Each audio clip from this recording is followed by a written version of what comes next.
You're listening to Sustainable Photography. I'm Ingvild Kolnes, and this episode is about avoiding burnout. Maybe you've experienced it or gotten close to it. I've had times where I've worked way too much and traveled way too much, and that just wasn't sustainable at all. Recognizing what the cause is and making shifts is so important to thrive and to have a lasting business. You're listening to Sustainable Photography, a podcast all about business tips, inspiration, and confidence building. I'm Ingvild Kolnes, the host of this podcast, and after over a decade as a photographer, I now help talented photographers run sustainable businesses. And for full transparency, you should know that I'm a mentor with paid offers, and I will probably mention some of those in this episode.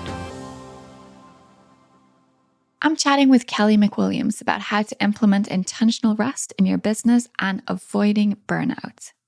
She shares how she suffered from burnout twice in her career and how she broke through and found her way to intentional rest. Kelly explains how she sets up her week and years to give herself and her mind a break. That way she can be the best version of herself for her clients and her family, and of course for herself. Kelly's been producing destination weddings, social events, and celebrations ever since 2002. She was also recognized in 2020 as a top planner by Martha Stewart Weddings, and she's also the host of This versus That, all about wedding planning decisions. Hi, Kelly. Welcome to the podcast. Hi, good morning. Welcome to me. Welcome to you to a good day. I'm excited. Thank you for asking me to be on the show.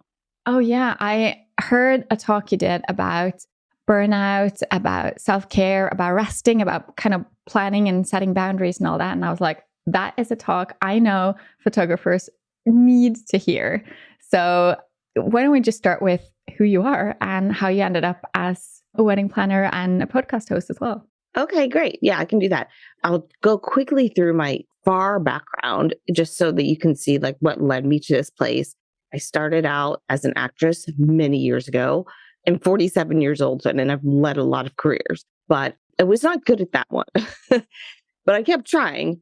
And that led me from growing up in Florida here in the United States to moving to New York City for a couple of years and then LA for a year. And then I came back to Florida because I was like, I hate LA. I want to go back to New York City. So I went back to Florida just to save some money so I could move back to New York City. But I met my husband, whose name is also Kelly, by the way.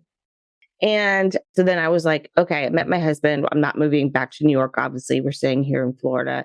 So I was like, I'm not even good at acting, so I'll try something new. So I went into hospitality. When we came down here, we live in a region that does a lot of destination weddings. We have barrier islands. It's very tropical. So I went to work at a resort, but I was working in accounting. So that's where I started school there. I went to school for accounting. Didn't enjoy it. So I switched to small business administration, which now I'm so glad for. But I stayed in the accounting world as far as my jobs went. When I got to, let's say, my third job in different locations, someone said to me, because I kept wandering over to the marketing department and saying, hey, can I help you guys plan this corporate event? It looks like so much fun. Oh, the marketing looks like so much fun. Did a couple of corporate events, and someone said to me, Kelly, why aren't you doing this for a living? And I'm not kidding you. My answer was, they have jobs for that? I didn't even know. I had no idea. So I'm not kidding. I went and I Googled it. Mind you, this was 22 years ago. So I looked it up. I found a friend who I worked with at that company and said, hey, let's open a planning company. And so we did. We both were like, let's chip in $75 each and see where it can go. Within about 6 months, she was done with it. And I was like, no, I think I really want to do this. Unfortunately, we didn't have a lot of clients coming in, so I wasn't making a substantial amount of money. People kept asking me about weddings. To be honest with you, I hated planning my own wedding. I thought it was horrible. I didn't have a wedding planner. I didn't even know wedding planners really existed at that time. This was 25 years ago. And so when I wasn't making any money getting events, I said, okay, fine, I'll do a wedding, thinking at least I'll make some money off of this. Did one wedding and I was in love, just like most of us are. But I had 2 clients then. So I didn't realize what it was going to be when I had 20. This was back in the day where all you had to do was put your name on the knot, paid like $50 a month or something. It was so inexpensive to do. And your calendar just filled up. It was really easy back then. So I got thrown into the fire, so to say. Company took off. I just changed the name from Socialites Events to Weddings by Socialites at that time. After I was established after a few years, I dropped that name altogether and went to Kelly McWilliams because everyone just kept calling me Kelly. So it made the most sense brand wise. And so I've been that name ever since. So now I am 22 years in. I do mostly destination weddings, but here locally to me, maybe once every 18 months, I'll do something internationally, Mexico or Nevis or Dominican Republic, places not too far, but I enjoy them, but not as often as I enjoy just being here. Married, 2 kids, they're both adults, and 2 dogs. So that's me in a nutshell. And now I have another wedding planner who works under me. I have a full-time VA, meaning most VAs work for most people 10 to 15 hours a week. So I have her. And then we have day of coordinators that come to the weddings with Nicholas and I, who is my planner. So that about wraps it up, I think. Oh, cool. So you have a lot of experience. You've been doing this for some time, and hopefully you can also give a good answer to what a sustainable business looks like to you in your experience. Yeah. So sustainable, I love that word because it just means that it's going to continue to happen. And I think that's a like really optimistic way of looking at that. I think with that comes that you're working hard the whole time and continually evolving, which I think is absolutely necessary, but evolving in a way that feels good to you and is changing at the right times. What is right for me now was not right for me even 5 years ago. And I think that as long as you keep evolving, your business will sustain itself. But when you first start your business, you're kind of in that hustle mentality and it's almost needed. It's almost required. But I think there are some things, definitely boundaries that you can put in place to make sure that you get to the next step and that you're not just in it to win it and thinking you always have to be getting bigger, better, bigger, bigger, bigger. That's not always the case. It is about evolving though. So I think that's probably where I would say as far as sustainability goes, is that continuously trying to evolve so that you resonate with both your clients and your vendor partners, that you're staying educated, that you're putting the work in that is needed to be put in to your business, both with your client work and your business work and, marketing and things like that. There's so much that's involved here. But I think another thing is that a lot of people in our industry come in with great creative awareness and don't realize how much they're buying into a business. You almost have to look at it like you're a business first and a creative second, which is not why any of us went into this. I mean, very few. Yeah, I would say hardly any. Yeah, no one realizes it in the beginning. I'm so grateful now that I did take those years taking small business administration. So that really was helpful to me to build that foundation onto my business. Had I not, it would have been more difficult. 100% would have been so much more difficult. But I was fortunate in that sense. I know that not everyone has that luck that came with accounting already in their background or small business education. So I realized it's not going to be the same for everyone. And that's not typically the case with most of us in the wedding industry. Yeah, it's not really how it is for photographers because most of us start because it's a hobby. It's something we do because we enjoy it, we like it. And then suddenly it's like, maybe I could do this as a work. And then you kind of try it and then you start making money and you think you may be making a lot of money. And then in reality, you're not because you don't know how to think about it. With your accounting background, I'm sure that was easier for you. But for most of us, it's like, oh, I just got paid $1,000. I can't believe I got paid that much. And then you don't really know that your expenses are twice that and that. Exactly. But, and let's look at it from both sides, both perspectives. It's phenomenal that we go into, how lucky are we that we are going into a business because we love it versus we're going into a business to make money. Because I think if that was the case, most of us, once we figured out that we weren't making money and we worked as hard as we do, we would just run for the hills, which I think is what happens to so many people. I find it a fortune and great that we all come to this for pretty much the same reason. I hate to say that we have a passion for it, but we do love what we do. And if you did, we wouldn't be sustainable. No, that's true. I often talk about on the podcast that we have to start thinking about what makes sense in our business and not just do the thing that we think is fun, because that's not how you run a business. I mean, you can do the fun thing on your time off or when you want to, and there's time for it. And it's not kind of taking away from your business, but you have to think about your business first if you want to make it, if you want it to sustain your life and all that. Because I feel like I'm such a killjoy when I say this, because I'm the one saying that, like, stop doing the fun thing and do the thing that makes you money. But no one thinks about it like that. They just want to do the fun thing. And I feel like someone has to say, no, think about your profit, make sure that you're making money, and say no to the things that isn't really serving you. It is so true. It is so true. And I think that if you put the effort in to do the things so that you are making money, it's going to allow for the time for you to do the things that actually do exactly bring you back to like just being happy. The better you are at business, we're going to go so in depth in this, the more creative and more time for creativity you're going to have. When I made these adjustments, that's when my world exploded. I got better at absolutely everything because of that. So lean into really building a great business, even though that part is not fun, because you will see almost immediately the side effects of that are phenomenal. What you're actually looking for in your life. So yeah, I'm glad you brought that up. Yeah, no, I agree so much. It's nice to hear someone else say it as well, because I just don't think it can be said enough. You need to make money in your business and then the rest will come. And you shouldn't feel bad about making money because we all need money. No, that's absolutely not. I completely agree with you. Money, if we're doing this not as a hobby, it has to be the first thing. And I will admit, I went so long without even having a bookkeeper. And again, I kept saying, oh, it's because I've got this accounting background. I can do it all myself. But let me tell you something.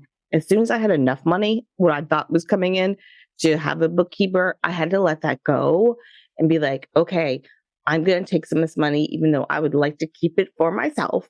I'm going to put it to someone who really knows how to manage it, so that I can find more time to do things that I love. And in return, because I'm able to do those things, I'm able to make more money. Exactly. So it's paying for itself. So there's just so much. It allows doing things like that, delegating and outsourcing things allows you to be better at your job, to do more things.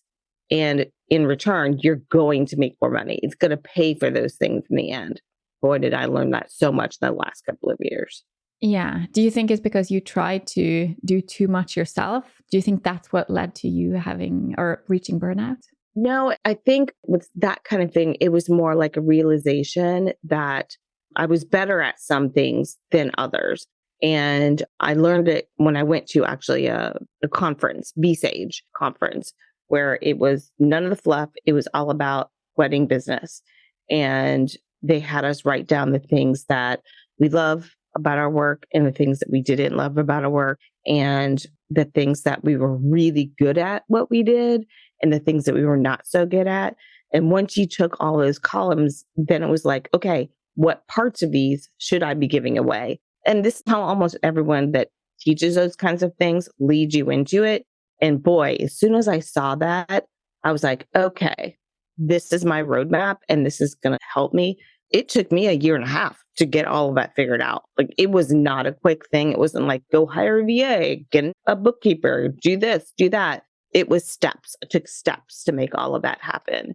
And one of the things that was the most helpful to me that I did start immediately was this calendaring, which is what we're going to talk about today. And once I got that in place, then it was easy for me to move on to some of those other things on my list to do. But I can say to your listeners, that's one of the best things that you can do is make those lists of what you like about your job, what you don't like about your job, what you're best at, and what you're the worst at. So that you can go down those columns and figure out what you can source out or what you might need to get help with, and then move on from there. I agree. And usually when you make those lists, you'll find that there's a lot of things that you do that you actually, not that you don't need to do and no one else needs to do them either. You can just stop doing them. stop doing them. Absolutely. It was like when I realized Facebook is not helping me, like at all. Like, why? You can do the same thing with your bills. Seriously, don't do it on a computer. Write it down with pen and paper and list out all of the things that you're paying for. Do I even use that app? No, let's get rid of that. And then it's like, oh my gosh, I have an extra $200 a month. I'm going to get more hours than my VA with that. And then I have more time to do the styled shoes that I love to do. Voila. Just something like that, as simple as that. I mean, I say it's simple, but it really is about sitting down for an hour and getting it done. It really is that simple. I agree. And it's also about priorities, both when it comes to the things that you like and you're good at, but also when it comes to your expenses, because especially for photographers, it's easier to spend money on equipment or on like props or that kind of stuff, the fun stuff, than the things that are actually going to help you in your business or that are going to free up your time. So I think it's important to note that it's your choice. We don't have to do the things just because everyone else does them. So, right. Looking at your competition or other people on social media, I don't find that really helps at all. If anything, it brings you down. It puts you in a mode of, I should be doing more. I should be doing it this way. I have always been the person that was going to do it my way. Always, since day one. And it may be the generation, like Generation X. Like maybe that's how we were built, or that we didn't have the internet in front of us when we were kids. And I know that that's not the case now. And even I have found times where I found myself pulled into those situations, especially with social media and how much is available to us, that I had to like turn it off. I had to mute people that I love, but I was just, oh, should I be? And doubting. And no, do what you do and do it the best way you know how, and do the things that you love. You know, go for the weddings that you love, the clients that you love. And yes, in the beginning, I know you will have to take almost all of them. That's how you get started. That's how you learn. But as you grow, you're going to see what you're really drawn and pulled to. So, yeah. How long ago was it that you went through burnout the first time? So the first time I think was 2017. And I was still at a point where I was not saying no to anyone yet, because it was, oh, I would love that money, or I really want to do a wedding at this place, you know, that kind of thing, which we all do. I mean, we all do it. And I had too many weddings on the books and wasn't looking at it that way. And I was looking at it more like on a calendar. I was like, oh, there's room here. I can do it. Not thinking about all the work that has to be done on top of just that day there. For you guys as photographers, yeah, you're going to spend 8, 10, 12 hours at a wedding, but how many hours of editing is that on top of it? Can you do all of that from a 4 wedding weekend? No, not without giving something else up. So I think it was 2017. We had a hurricane here and everything came crashing. I had to move so many weddings. Some of the venues got destroyed that I work at. And then my father was hit by a falling tree. He got rushed to a hospital. Everything just went wrong. So I had way too many weddings. My father was in the hospital. I didn't know how to get everything covered. And then I was under the stress of moving weddings for a hurricane. I had never been through anything like that before. So it was new to me. And I was just so stressed out. No rest. I was working probably, and I'm not joking, 18 to 20 hours a day for weeks and weeks on end. And I just have to get it done. This is my job. It's all my responsibility. I have to get it done. And when you go through burnout, you're exhausted. You're not thinking well. You're not on your feet. You're not being creative. It's just like punching a ticket and you get sick. I mean, your body feels it. Your mind feels it. Everything slows down. You feel sad and anxious.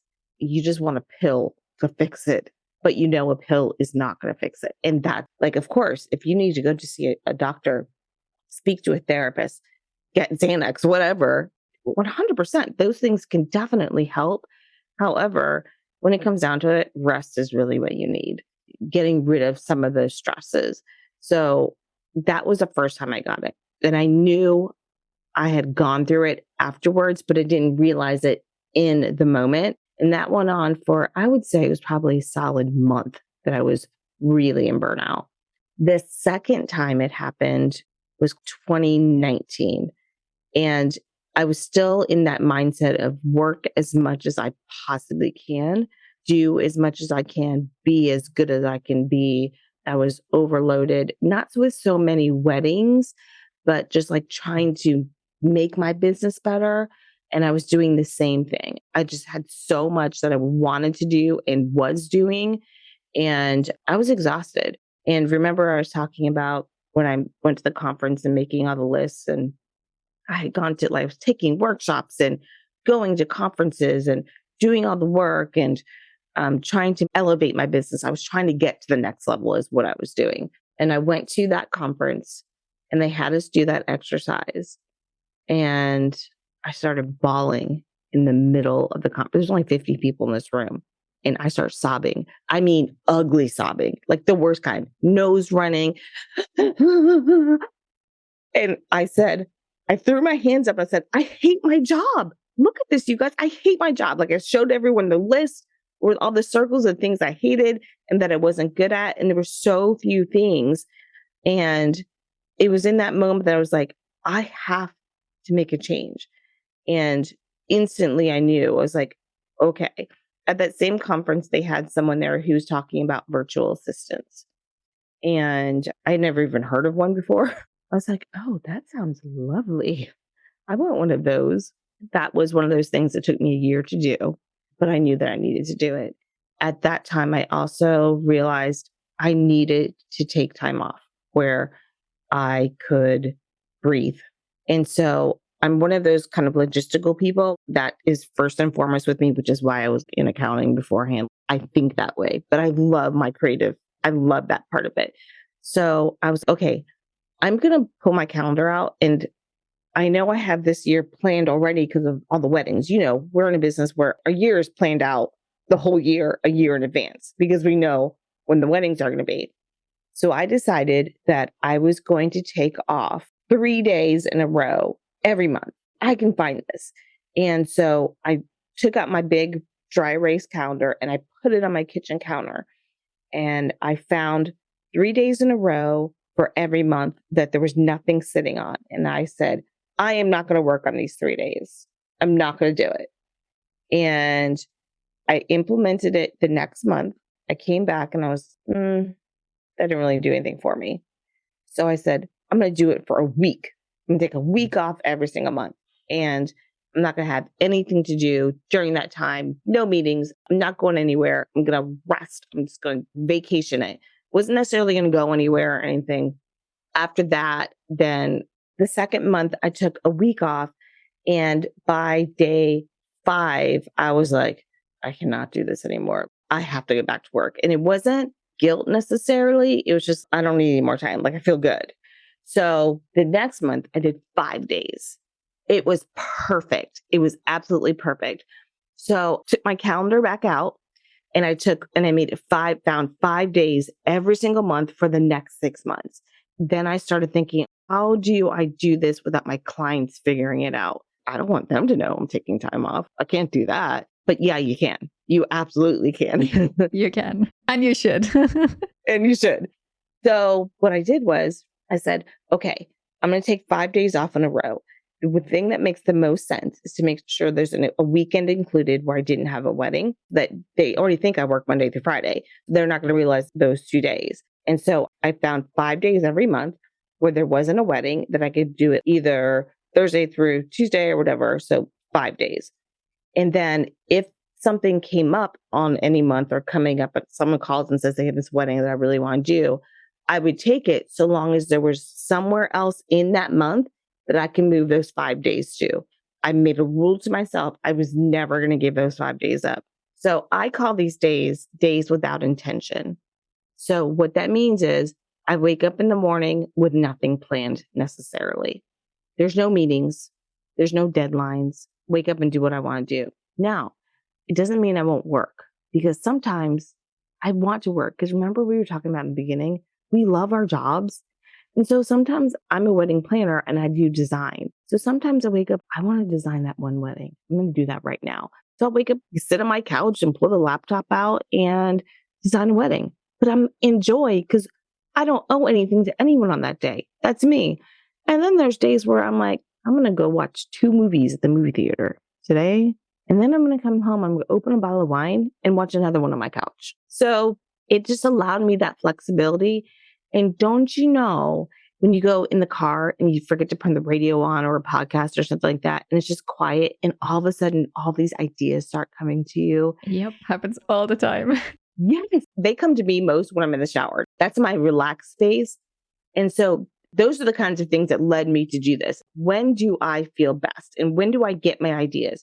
It's when I'm absolutely relaxed.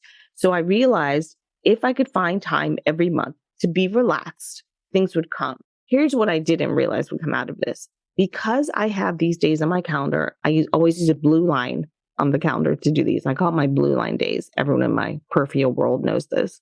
Those are my days without intention. Like I said, I have no intentions when I wake up in the morning. It's just a lot of times I'll take those days and we'll go do something for 2 of them, but the other 3 are just whatever. What I realized was every month as I'm working, I realize 2 weeks from now, I have 5 days off, which means I have to get all of this stuff done before I get those 5 days off. So I found myself being so much more productive and procrastinating so much less because I knew I had that to look forward to. If you can think of it as like, okay, I'm going on a trip to somewhere where there's no internet. If you put that in your mind, like, oh, there's no electricity either. Put yourself in that mindset. If I cannot work at all during those 5 days, what do I have to do now to make sure I can be without internet, without power? Even if that's not what you're doing, put yourself in that place. Holy cow, I was so much more productive. Oh my gosh, I'm getting so much work done because I have to be off. I have to. That's my rule. I have to be off. So the efficiency that came from it, from just knowing, was my productivity skyrocketed. It was unbelievable. This is the best thing I ever did for myself. Not even thinking about that. I was thinking rest. But I became so much more productive in this. The hardest parts of this were defining how I let everyone know and not having guilt about this. Remember I was saying, like, I don't want my clients to find out. What I realized is if you lay down those boundaries, you will have no guilt. It goes away. And that was the scariest part. It probably took me 3, maybe 4 months to figure that part of it out. And then once I did, it was easy. So this is where communication comes in and is so important. You have to put those boundaries in from the get-go. They're on all of our onboarding. It's in my agreement. It's on my proposal. It's on my signature line. So like if you send me an email right now, at the bottom, it says, I'm going to be away from my desk on these dates. And literally there's 4 months in there where it's got all of the dates in that I won't be at my desk. So every time someone gets an email from us, they know Kelly's not in our office. Don't come here asking for an engagement session. Let's say, do you do destination weddings or do they come to you for destination weddings? I usually work with international clients that come to Norway, but not to where I live. So we both have to travel. Okay. Let's say you have clients that are coming and let's say they're going to come and they want to do engagement portraits with you before their wedding date because they're coming to scout their venues and meet with people and things like that. Well, if you've got on your onboarding that you are going to be out of town for these dates or not out of town, away from your desk, and you've got that also on your proposal that you send out that we have regular dates that we're out and they are ever changing. And then you have that on your contract, so they know at that time. And you could put the whole year on there if you've got the whole thing scheduled. And I also put these dates may change, based on, like, remember I was saying, sometimes you have to move the 5 days, whatever, to accommodate for a wedding that you want to take, as long as you don't give up your 5 days. That's the rule. And then on the email, when I am getting ready, like the day before I take my 5 days, I go ahead and put my out of office on then, the day before I leave. And here's why. Those last emails that come in that would have been responded to the next day, I'm not there the next day. So it's important that you're giving them one more day fair warning so that that's there. Another thing that I found out was really helpful is that the day that I come back, I change my out of office for one more day. And it says back to desk. People know that I am back in my office today, but I need 2 days to catch up with what came in over the last 5 days. I'm going to acknowledge your email by tomorrow, and then I will respond the email with any actions that I need to take by such and such date. So you're being proactive there and your clients will not have any concerns and they're like, oh, okay. I love when I get those emails. Okay, I'm cool with that. I can wait. You said I need to wait. I'm going to wait. I was absolutely astonished that every single client followed the boundaries just because it was just pushed in front of them all the time. And just like the dentist is only open Monday through Friday, 8 to 4. So are you. They don't come in just because. So we deserve that same respect. It's the same kind of thing. But putting those boundaries in place and really communicating them, that's how you make sure that those things happen and that you are not feeling any guilt about doing it. It just goes away. And it's amazing. I think that most people will automatically respect that you have boundaries. They'll understand that you need to take time off. It's none of their business how you spend your time anyway. And if you happen to come across someone who won't respect it, they are not the kind of clients you want anyways. I mean, you want to work with people who appreciate that you are a human being and that you need to have the time that, I mean, it's your life. It's a business. You need to set your business hours. And I think even if you are more unavailable, it can make you more kind of attractive to your clients anyway. Like if you're always there, then you're so easy to just walk all over. Yeah. And one of the things that I found like that was so great is that when I was really, really open about it, at first I was not. Remember what I was saying is like, I don't want them to find out. Now I'm all in. I'll go on to Instagram and I'll be like, okay, I'm going to be out of my office the next 5 days. I'll still be here. And you're going to see me making my coffee. And sometimes you'll see me like doing work on my couch. I will show that I'm sitting in the chair watching Jeopardy and doing something, but they know I'm off limits, but they love, and I say, I'm so happy about what I'm doing right now.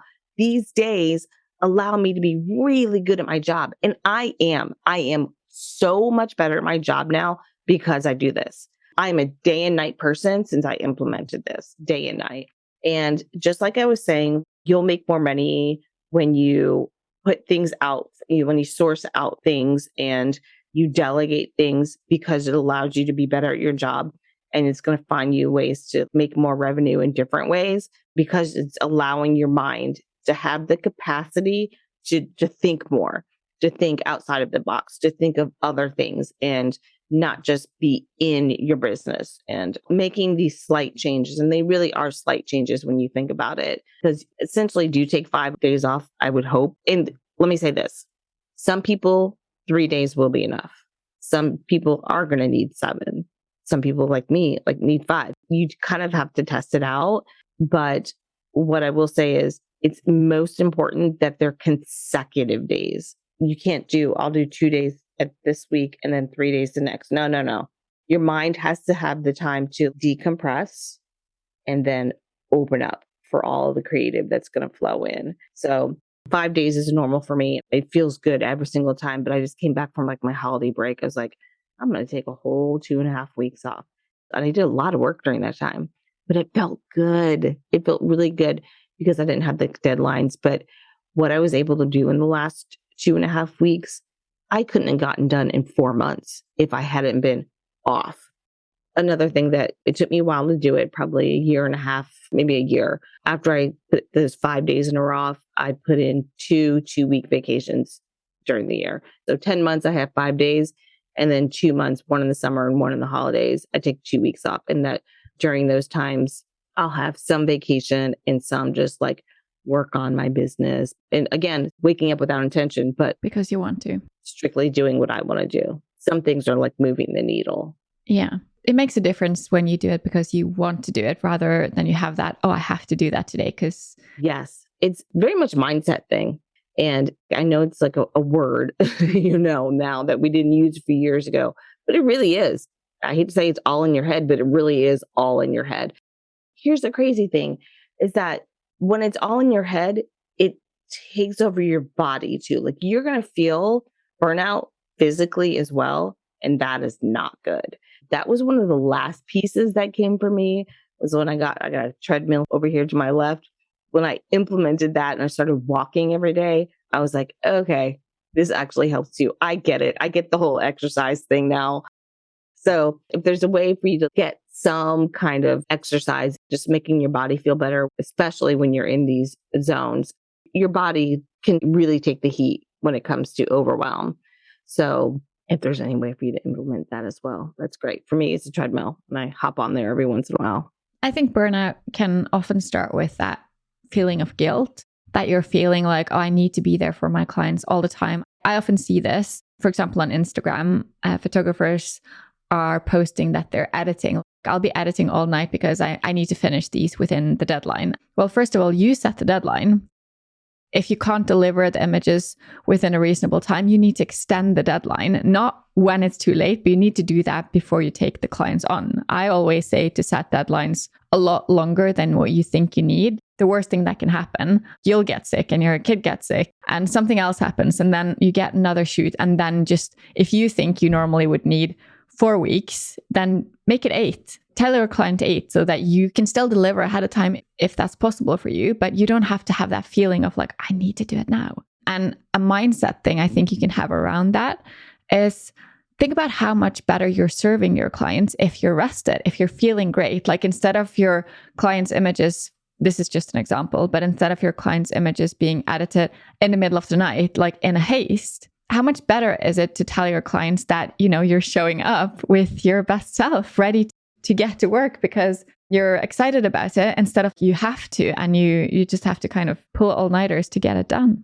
Exactly. Adding that padding from the get-go, especially under photography and videography, is a really good thing to do. Like a really good thing. I mean, I do it every day. Yesterday, I had a call with someone, a potential client, and I said to them, okay, in my head, I know I can get a proposal done for them in 2 hours. That's easy for me to do. I promised them 48. Yeah, exactly. And then you're over delivering almost when you can get it done. But also, if something does comes up, you're good. And that pre-communication, when you send the proposal out, put it on there. Typically, our weddings, we are able to return your edited photos at 8 to 12 weeks and make that a really big one because you know they're going to call from the first date, day 1, week 8. Am I going to get my pictures today? So really that week 8, if that's what you're saying, let's say you actually know that you can get it done in 5 so that you've really got plenty of time built in. Exactly. Yeah, because that'll impress them. Yeah, exactly. But I can also tell you as a planner, clients, when they see those numbers, they're like, okay, that must be what it is. They don't know any better in the beginning.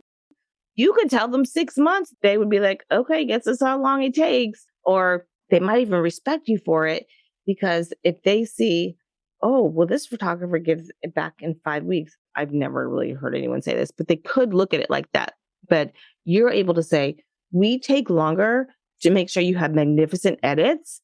And that's why our photos look the way that they do. And we cull through and we put an extraordinary amount of time on. If you give an explanation for it from the get-go, so it sounds like it's a good thing that they take longer, fantastic. I know if I have someone coming in to do something in my house, if they give me that explanation, my housekeeper's here right now, for example.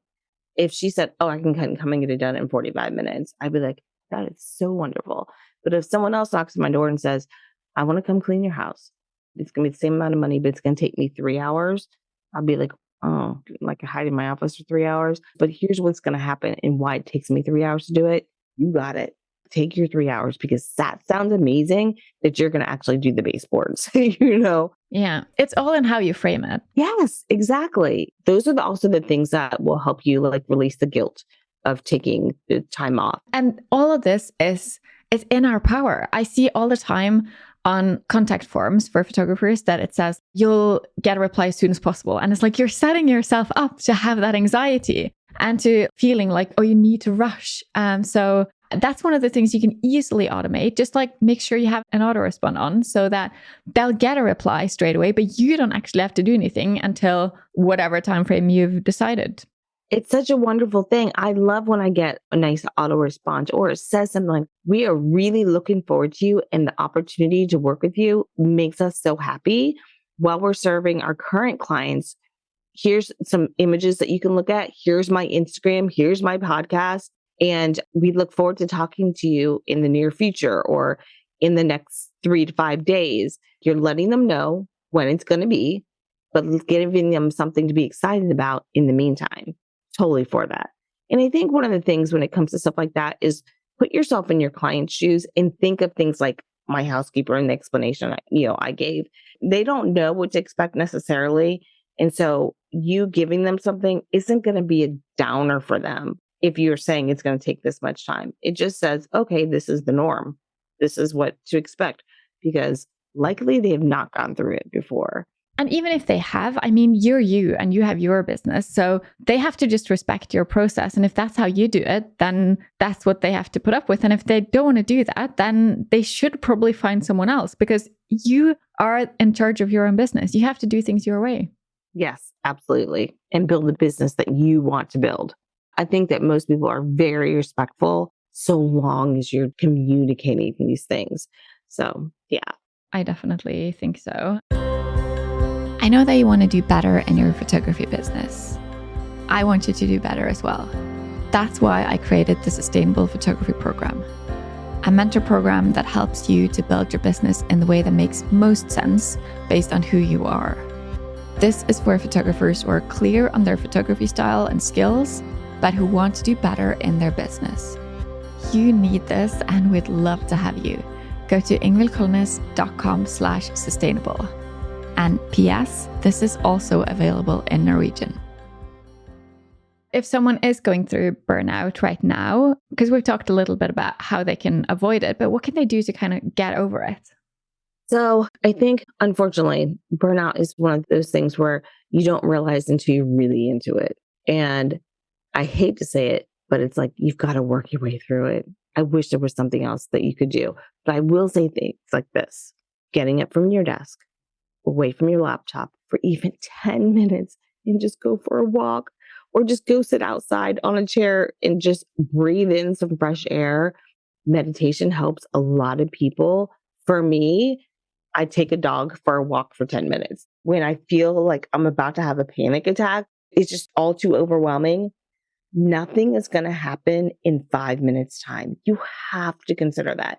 In 5 minutes will do you so much. And literally 5 minutes. Take 5 minutes, or one of those 15-minute timers or whatever. Those are great things too. And just go get some fresh air. I love to go get in the shower. That's one of my favorite things to do, because then it's like a nice warm space. It's just quiet. Nothing's disturbing you in the shower. You're naked, you got warm water on you. You're in a space that's completely quiet. 5 minutes, even if you don't need to be cleaned up, it's just to relax you. Bath might take a little bit longer, but popping in the shower, going outside for a quick walk. But anything, just walk away from what's bringing you to that moment of stress at that time is going to be essential.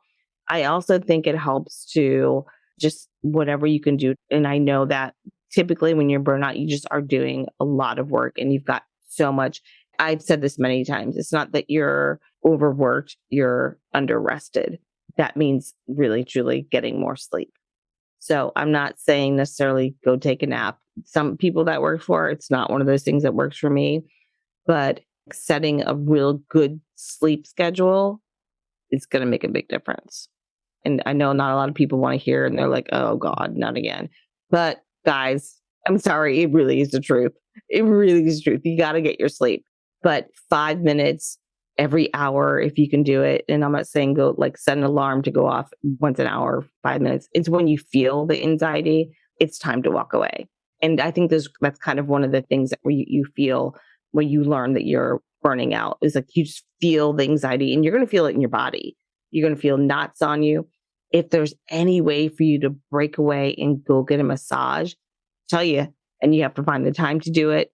But again, you have to look at it like, really, what's going to happen if I don't answer my phone for the next half an hour? What's the worst that could happen if I was not available for 1 hour? For 1 hour, what's the worst? I think that's a little bit interesting, because I can have that feeling sometimes like, oh, this is really urgent. I have to do it right now. And there's so much I have to do, and feeling overwhelmed. And then I've had times where something has happened where I couldn't work for some time. Like maybe I've gotten really sick, or, something's come up and nothing happens. Like, I mean, nothing bad happens. Nothing happens. Exactly. If you've set your business up in a sensible way, you'll still get your inquiries in, you'll still book things, you'll still be able to get the work done in time. But it's so interesting to see that when you just stop working, everything's fine. again, it's a mindset thing. It's a mindset thing where you think you have to be present all day, all the time, and you don't. You don't have to. I am very strict on my hours. When I say on my hours, I work weird hours. We all do. We're in an industry where that's almost required, but that's also a bonus. I think it's a benefit that we can work whenever we want for the most part. I know. I love it. It's like one of my favorite things. I know. But on my email signature line, it says my business response hours are 10 a.m. to 4 p.m. Nobody works 10 to 4. That's a bunch of BS, but that's what it says. And that's what my clients know as the times that I'm at my desk and that I'm opening emails or sending emails. Although I'm actually working outside of those hours, they don't know it. They can only expect that I am receiving and responding from 10 to 4, Monday through Thursday, even though those are not the hours that I'm working. But when something does come up, I would say if I was to ever go through burnout again, which I don't think I ever will, really don't, because I have figured it out. And that calendaring made all the difference in setting the boundaries. Once I got all that figured out, and it's been 2 years of phenomenal now, and I don't see it happening again. When things do come up, just like you said, that are emergency situations, if you're proactive about it, okay, let's say you get sick, you have the flu, you're going to turn your out of office on, and you're just going to say, I have the flu, unfortunately. This was unexpected. I'll be away from my desk for the next 3 days. We are not surgeons. We're not doctors. We don't resurrect houses. We work in weddings. No one is literally going to lose their life because they didn't get your pictures, guys. I promise you. I promise you. I promise you.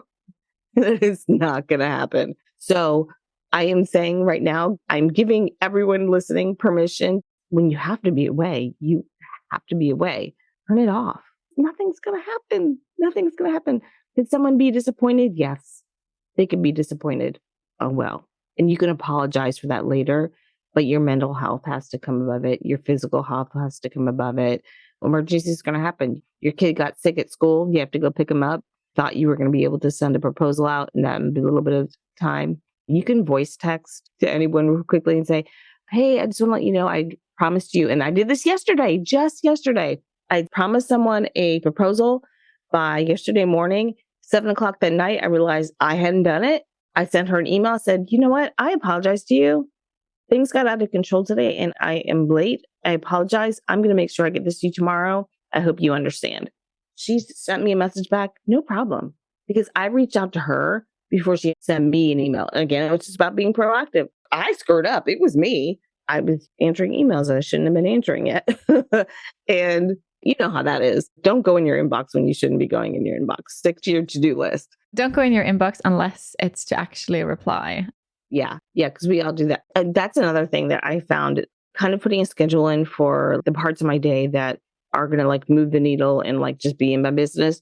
So I'm one of these people, I'm not going to say don't keep your phone next to your bed, because that would be a lie to say that I don't do that. I love to wake up and scroll every once in a while. The first thing I do in the morning is I turn my news on or the Today Show or something like that.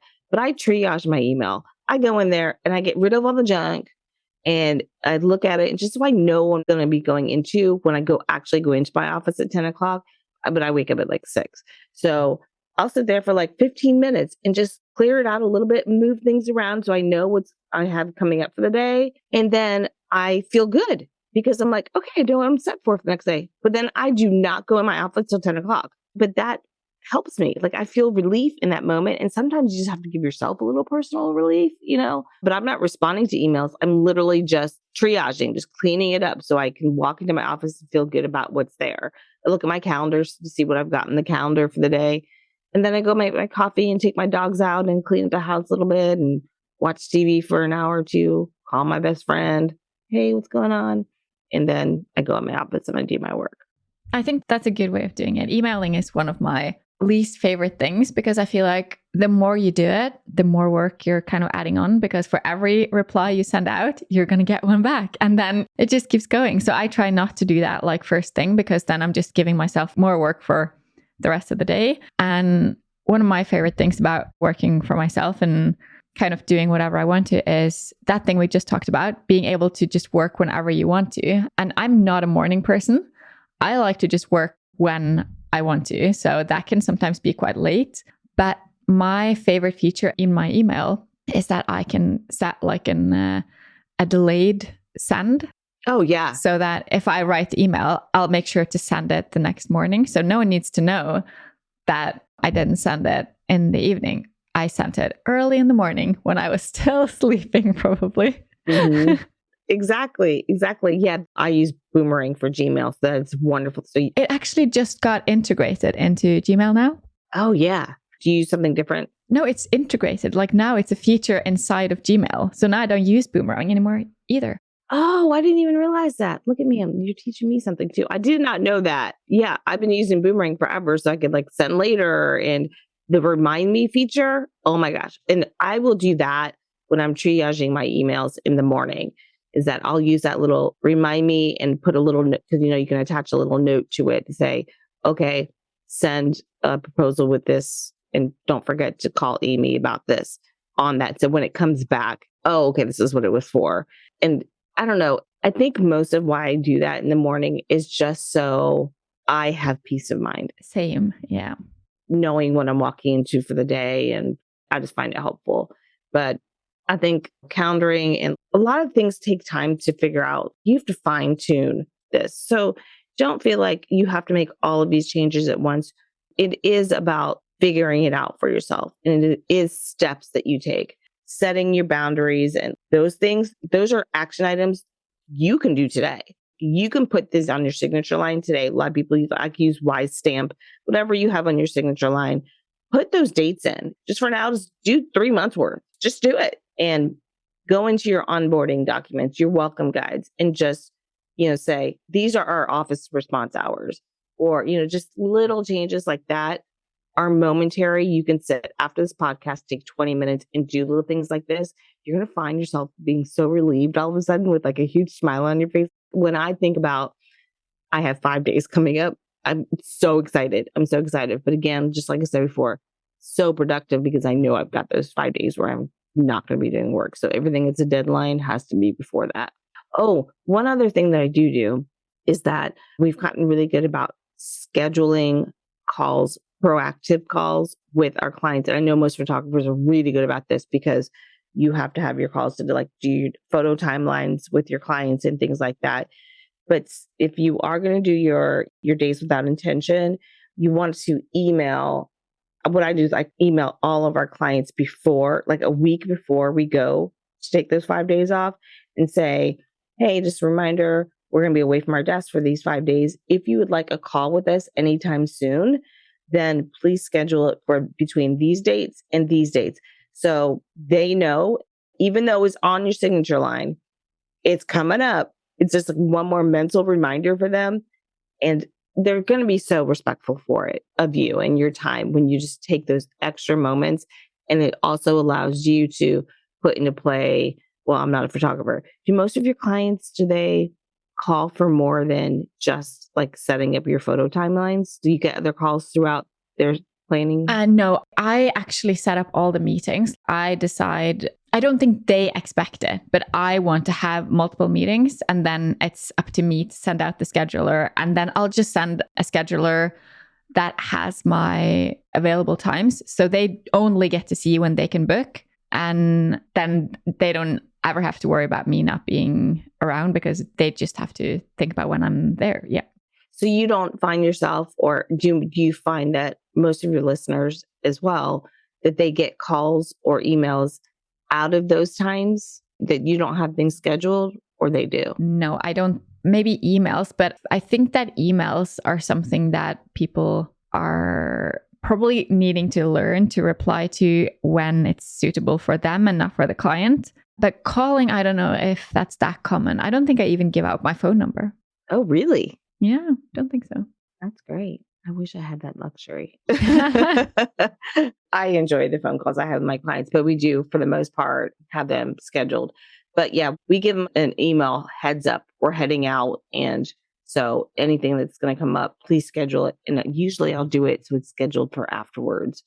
Because mine's 5 days and not just 3. I just find it's a little bit more significant of a time where something could come up, especially for weddings that are like going to be in the next couple of weeks where they're getting anxious or things have changed. Yeah. I think it's different when you're kind of the one planning out the whole event and you're responsible for everything and you get all their nervous, I don't know, feelings and thoughts about it, every little thing. Yeah.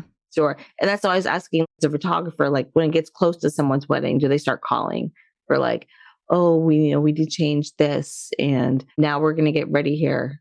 I sometimes wish that happened. I don't really do weddings anymore. I just do elopements. But when I used to do weddings, I always had to be the one to set up the final meeting and to get all their changes. Because if I didn't ask them all these questions about everything, again, even after asking it before, they wouldn't tell me about the changes. So I always feel like it's my responsibility to drag it out of them. That's really good that you're being proactive, that you're asking about, because they won't come to you and let you know. Mm-hmm. Yeah, because if you don't, then you have no idea what's going on. And that's not a good situation to be in. No, not for anybody.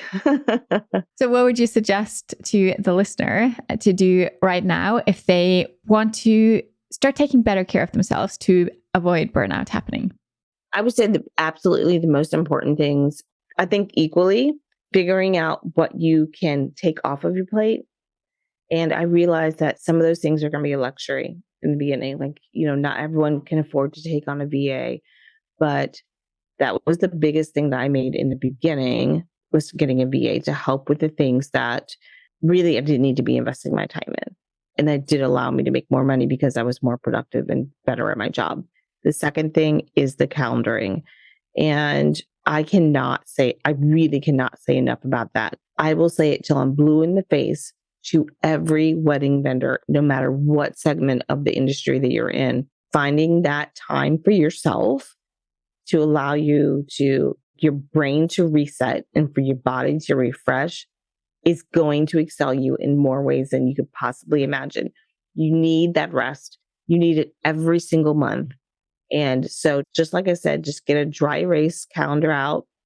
They make them like an 11 by 17 size now. They used to have to use those big, huge ones that took up your whole kitchen counter, and just mark those days off. Like, it's such a simple thing to do because your whole year's planned. You've got your weddings booked or your elopements booked. So you see where those days off are available to you. It is important when you do this, though. I just want to give everyone a tip to get a full year calendar, because if you were just to look at 1 month and then flip a page and do another month, what you might not realize is that you took these 5 days and you weren't looking at the month next to it and realize, oh, there's a wedding right there. I can't take those 5 days right then. So it's important to have the whole year in front of you when you do it. So I can give you a link to like a good one off of Staples or Office Max or wherever that most people can get one from. By far the easiest and best thing that you could do.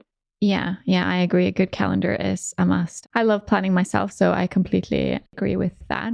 So like I said, just those two things. See what you can offload from yourself and take those one step at a time, one thing at a time, get rid of, and then the calendaring. Do those two things, and it's a very high possibility that you'll be able to avoid burnout. And, I'm glad that you asked about what do you do when you're in the midst of it. As much as I would love to say, oh, you just do this, it's just little things that are going to help you when you're in it, but you have to work through it, unfortunately, with taking the showers, going for the walks, big, deep breaths, meditation. Remember what we said, no one's going to die in 5 minutes because they didn't have their pictures. No one's going to die in 1 hour because they didn't, or because they're waiting for your proposal.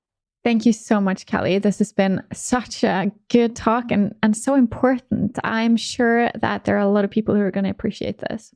Oh, I'm glad. I hope so. If it means that one less person in our industry is going to go through burnout. And I hope that everyone listening really, even if they haven't come close to, know that if you talk to people who've been in this industry for many years, they have all been through it at one time or another. Not everyone's willing to talk about it. I went through it twice before I did something about it. I don't want anyone to ever feel this way, and it is completely possible to avoid it. Take steps, doing it now and listening to what we're talking about right now. It can help you to avoid that at all costs. Doesn't mean that your whole job is going to be easy. So I'm not saying you're never going to have stressful days and stressful moments, but complete burnout is the most horribly elevated experience of overwhelm that you will ever feel, and can bring on panic attacks and all kinds of things. So whatever you can do now to avoid that coming is going to be a good thing. Yeah, I agree. I hope no one experiences it. So I hope this will help. Yeah, absolutely. Where can the listener go to keep learning from you and getting to know you better? Okay, so on Instagram, the one that I use for wedding planning for clients and more personal is Kelly A. McWilliams. If you want to follow me more as a pro and speaking engagements and things like that, it's Kelly A. McWilliams Pro. And then I have a podcast, but it's for couples. But I will tell you this. If you listen to it, you're going to learn a lot of things about weddings in general, just because my podcast is called This versus That.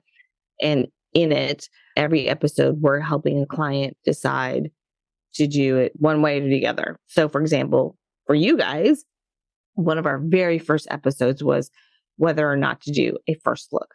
And so I had a photographers on, Hunter Ryan Photography, and we talked through the pros and the cons of having a first look. So I can tell my clients or anyone listening or that I'm speaking to, hey, go listen to this episode on a first look. You're going to get my perspective. You're going to get a photographer's perspective. And we're going to tell you all the good, bad, and the ugly about the decision. So I think it's totally for clients. It's for couples getting married, but you can take something away from it as well. And if you have a topic that you'd like to be on, that you'd like to toss at me for the podcast, by all means, reach out to me for that too, because we have a co-host on every episode. Oh, nice. Yeah. Perfect.